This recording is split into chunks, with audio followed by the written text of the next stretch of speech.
Hello मेरे प्यारे दोस्तों, आप सभी को मेरे YouTube चैनल कहानी का खजाना में स्वागत करती हूँ। आई होप आप सभी लोग खुश होंगे, स्वस्थ होंगे। चलिए दोस्तों, आज आप सबको मैं एक नई कहानी सुनाती हूँ। एक दिन जब मैं सड़क से जा रहा था, तो मुझे एक होटल के बाहर एक बड़ी ही खूबसूरत लेडीज पर्स पड़ा हुआ नजर आया। मैंने उस पर्स को उठाया।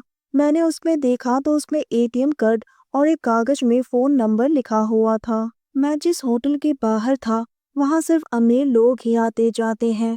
मैंने उस नंबर पर फोन मिलाया और कहा, हेलो मैडम जी, मैं आकाश बोल रहा हूँ। मुझे होटल के बाहर एक पर्स मिला है। आप आकर इस पर्स को ले जाओ। और मैंने उन्हें अपना एड्रेस दे दिया। उस औरत ने कहा, आपका बहुत बहुत धन्यवाद, मैं शाम तक आ जाऊंगी। शाम के वक्त उस नंबर से कॉल आया। मैंने फिर से अपना पता बताया। थोड़ी देर बाद मेरे कमरे के बाहर एक लंबी सी कार आकर रुकी। उसमें से एक बहुत ही खूबसूरत औरत निकली। वो बहुत ही खूबसूरत थी। उसने एक शॉर्ट ड्रेस पहनी हुई थी। उसकी खूबसूरती देखकर मैं तो एक तक देखता ही रह गया। उसने कहा, हेलो, मैं अनीता हूँ। आप आकाश है ना? उसकी आवाज में एक अलग ही जादू था। वो इतनी खूबसूरती से बात कर रही थी, ऐसा लग रहा था जैसे कोई संगीत बज रहा हो। मैंने कहा, जी मैं ही आकाश हूँ। फिर मैंने उनको अपने कमरे में आने को कहा और उनको चाय पिलाई। हम दोनों हंसते हुए बहुत ही खुलकर बातें कर रहे थे, जैसे एक दूसरे को बरसों से जानते हैं। उसने पूछा, आप यहाँ पर क्या करते हो? तो मैंने कहा, मैं यहाँ पर मैकेनिकल इंजीनियरिंग की पढ़ाई कर रहा हूँ और साथ में पास के ही एक ऑफिस में रात को सिक्योरिटी गार्ड का काम भी करता हूँ। दोस्तों, चैनल पर नए आए हैं तो इस वीडियो को एक लाइक करें और चैनल को एक सब्सक्राइब करें, ताकि ऐसे ही कहानियाँ आप सबके समक्ष प्रस्तुत कर पाए। चलिए दोस्तों, कहानी में आगे बढ़ते हैं और आपको यह कहानी सुनाते हैं। अब 3 महीने बाद ही मेरा एग्जाम है। अनीता ने कहा, तुम यहाँ पर क्यों रहते हो? ये जगह तो बड़ी ही छोटी है। मैंने कहा, अनीता, मेरे पापा के गुजर जाने के बाद से घर की हालत बहुत ही खराब हो गई है। मैंने 6 महीने पहले ही यहाँ पर शिफ्ट किया है और पार्ट टाइम जॉब भी कर रहा हूँ, ताकि मेरे ट्यूशन का फीस निकल जाए। ये 3 महीने जैसे तैसे निकल जाए, बस उसके बाद तो नौकरी मिल ही जाएगी, तो किसी अच्छी जगह पर जाकर रह लूंगा। चाय पीने के बाद अनीता ने कहा कि आप बहुत ही नेक दिल इंसान हो।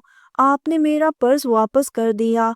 आपकी जगह और कोई होता तो शायद कभी नहीं करता। उसके बाद वो कार में बैठकर अपने घर चली गई। धीरे धीरे उसके बाद से तो हर रोज ही अनीता और मैं फोन पर बातें करने लगी।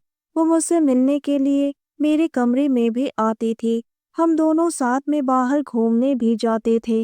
एग्जाम खत्म होने के बाद एक दिन अनीता मेरे कमरे में आई। मैंने अनीता से पूछा, अनीता, तुमने तो अपने बारे में कुछ भी नहीं बताया। तब अनीता ने अपनी दुख भरी कहानी बताई कि उसने एक बड़े ही अमीर आदमी से शादी की थी। उसके पति को मरे हुए 6 साल हो गए हैं, लेकिन उसके पति ने कभी उसे हाथ भी नहीं लगाया। उसे कभी पत्नी का सुख नहीं दिया। बाद में उसे पता चला कि उसके पति उस लायक है ही नहीं। उसके पति के मरने के बाद उसकी दोनों फैक्ट्री, जमीन जायदाद सब अनीता के नाम हो गए। तब से वो बिजनेस संभाल रही है। अनीता की बातें सुनकर मुझे बहुत ही बुरा लगा। उसने कहा, आकाश, मैं तुम्हें यहाँ से लेने आई हूँ। मैं चाहती हूँ कि तुम मेरी फैक्ट्री को संभालो और मेरे साथ मेरे घर में ही रहना। तुम्हें वहाँ पर सारी सुख सुविधा भी मिल जाएगी। मैंने कहा, लेकिन अनीता ने कहा, ये सब छोड़ो, मैं ड्राइवर को कह दूंगी, वो तुम्हारा सामान ले आएगा। तुम अभी इसी वक्त मेरे साथ चल रहे हो। उसने मेरा हाथ पकड़ा और कहा, मुझे तुम जैसे ईमानदार लड़के की जरूरत है। मैंने तुरंत ही अपने रूम को लॉक किया और उसके कार में बैठ गया। मैं उसे मना नहीं कर पाया और उसका जादू मुझ पर चढ़ गया।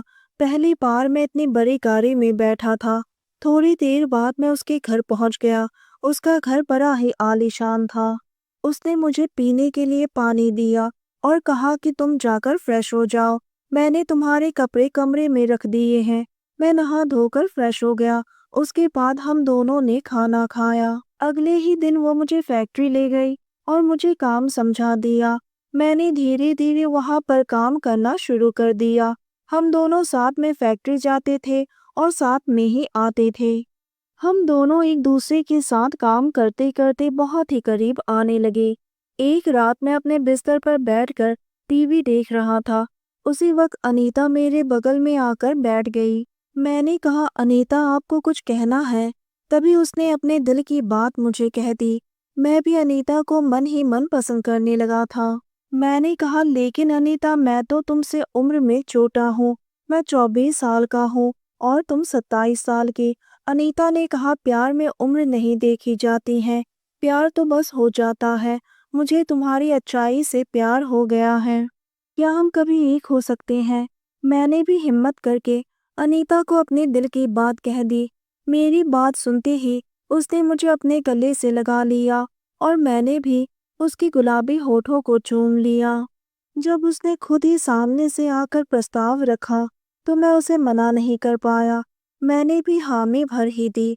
कमरे में हल्की लाल रंग की रोशनी थी और हम दोनों एक दूसरे के प्यार में खो गए। उसने एकाएक अपनी आंखें बंद कर ली और वो उस खूबसूरत पल का आनंद लेने लगी। उसकी खूबसूरती ने तो मुझे पहले से ही पागल बना कर रखा था और आज उसका साथ पाकर मैं तो मदहोश ही होने लगा। सुबह जब मैं सोकर उठा तो उसकी प्यारी से मुस्कान बता रही थी कि वो बहुत ही खुश है। सुबह हम दोनों बैठकर चाय पी रहे थे। मैंने उससे पूछा, अनीता, क्या तुम मुझसे शादी करोगी? अनीता ने एक पल भी नहीं लगाया और तुरंत ही हाँ कह दिया और बहुत ही जल्द हम दोनों शादी के बंधन में बंधने वाले हैं। तो दोस्तों, यह कहानी सुनने के बाद आप सबकी क्या राय है? हमें कमेंट करके ज़रूर बताइए और साथ इस वीडियो को एक लाइक करें, चैनल को एक सब्सक्राइब करें और नोटिफिकेशन बेल को भी ज़रूर दबाएं ताकि अगली अपडेट सबसे पहले आपको मिले। दोस्तों, आपकी एक लाइक और सब्सक्राइब से बहुत ही मोटिवेशन मिलती है कि हम ऐसे ही कहानियाँ आप सबके समक्ष प्रस्तुत कर पाए।